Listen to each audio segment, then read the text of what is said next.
Assalamualaikum warahmatullahi wabarakatuh. Welcome back to my YouTube channel. Di video kali ini saya akan membahas soal dari LK Fisika Intan Pariwara, tepatnya pembahasan soal kelas 12 bagian bab 4 uji kompetensi 3. Dimana pada video yang sebelumnya saya sudah bahas untuk bagian yang A.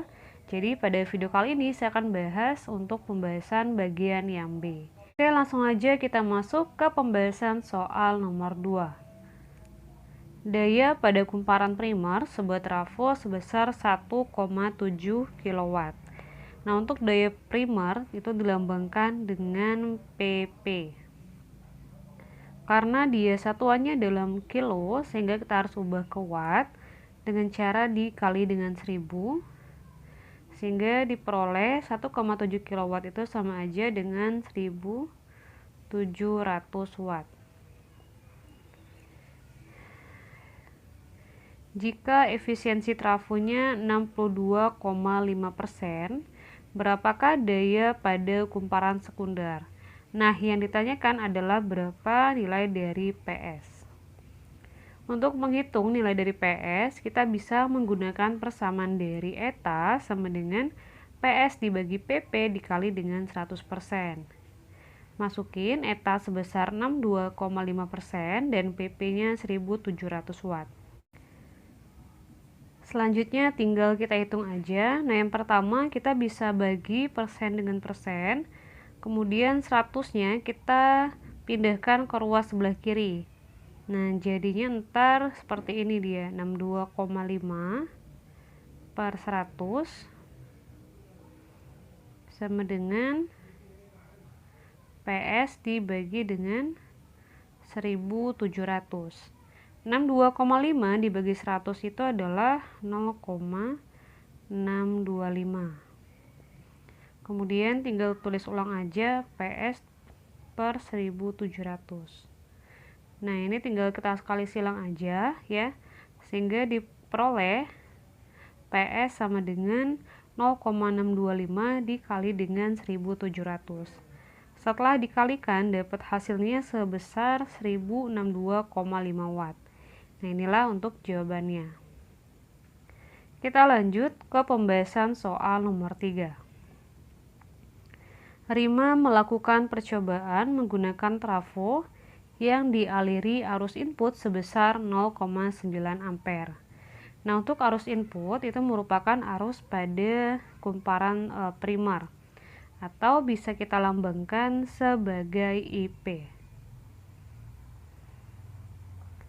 Pada percobaan pertama, Bima menghubungkan kutub positif input pada tegangan 110 volt dan kutub positif output pada tegangan 6 volt.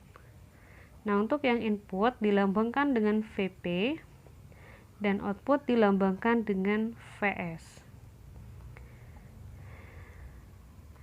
Pada percobaan kedua, Bima menghubungkan kutub positif input pada tegangan 110 volt dan kutub positif output pada tegangan 12 volt.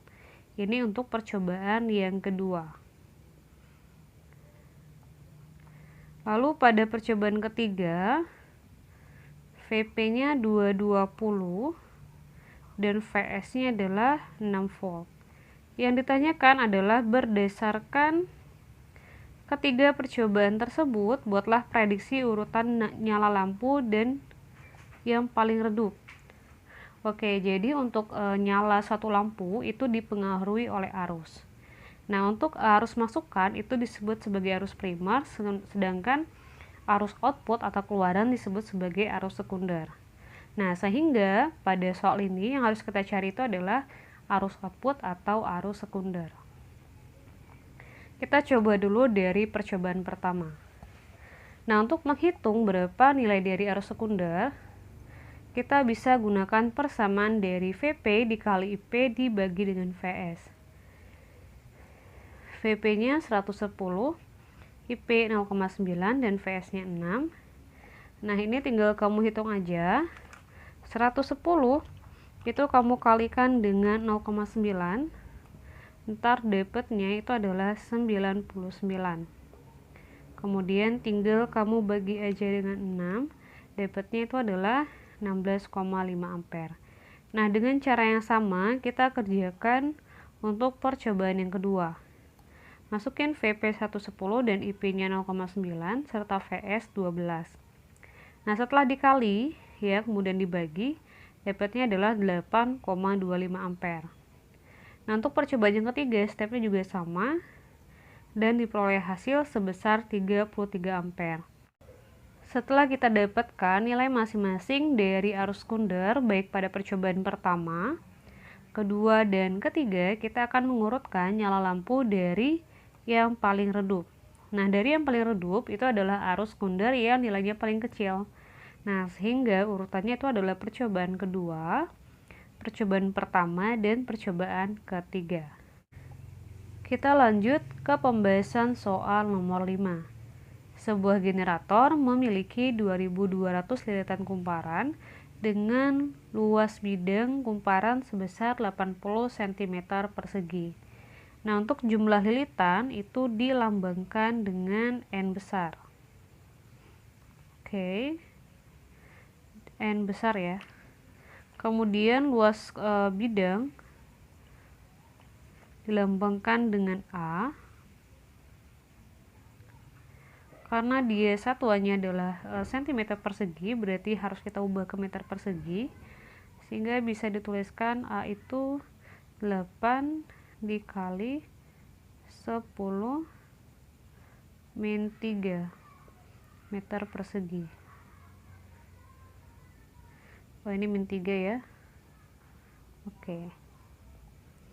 Kemudian induksi magnet yang ditimbulkan oleh medan magnet sebesar 0,6 Weber per meter persegi. Apabila pada ujung-ujung kumparan kawat timbul gagal induksi maksimum sebesar 275. Gagal induksi itu dilambangkan dengan epsilon. Karena dia maksimum berarti bisa kita tuliskan sebagai epsilon max.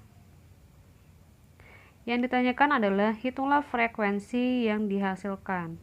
Nah, untuk menghitung frekuensi kita bisa menggunakan persamaan dari omega per 2pi. Nah, karena kita belum tahu nilai dari omeganya, sehingga harus kita hitung terlebih dahulu. Nah, untuk menghitung nilai omega, di sini kita gunakan persamaan dari epsilon max ya dibagi dengan NBA. Epsilon maxnya itu, oh ini salah ketik ya adik-adik. Harusnya ini 275 dibagi 2200 dikali 0,6 dan dikali dengan 8 dikali 10 pangkat min 3. Nah, harusnya dia seperti ini.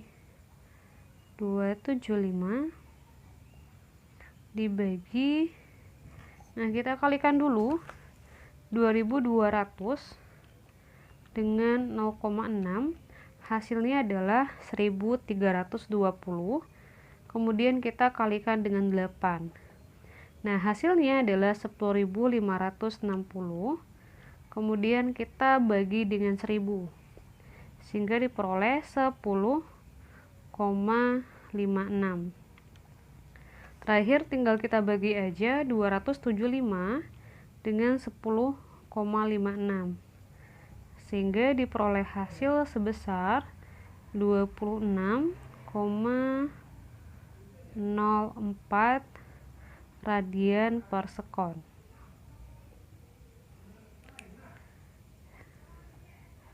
Nah, sekarang kita tinggal hitung aja frekuensinya dengan menggunakan persamaan yang tadi, yaitu omega dibagi dengan 2pi. Masukin omeganya 26,04 ya, dibagi dengan 2pi. Tinggal dibagi aja, 26,04 dibagi 2 itu adalah 13,02.